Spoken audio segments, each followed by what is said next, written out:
It's Friday the 13th, 2015, so good luck with that if you're superstitious. And here's a quick crash course on what's making headlines today.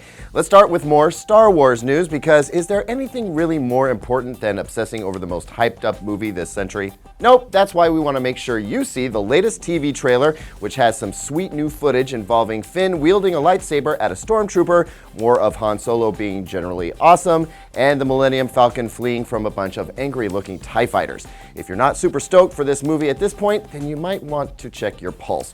Just 1 month more to go, folks. After 1.2 million miles of creeping the nation's streets, one of Google's autonomous vehicles finally got pulled over by a cop for, I love this, driving too slow. A Mountain View, California motorcycle officer noticed a bunch of backed up traffic and traced the lineup to one of Google's self-driving cars, at which point he pulled it over and gave the occupant a little lecture about impeding traffic. The Google employee/occupant sweet-talked the non-sentient vehicle out of a ticket, prompting Google to brag post that after the equivalent of 90 years of driving, it still hasn't gotten a traffic citation. If you ask me, I think some California cops are going soft because you know Ponch and John wouldn't have stood for this.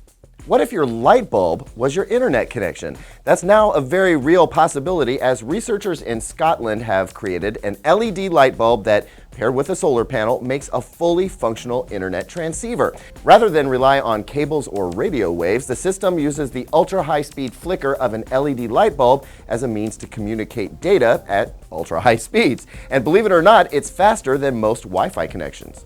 And since it's solar powered, it doesn't rely on household electricity. You've got to see it to believe it, so be sure to check out the link to the full video below.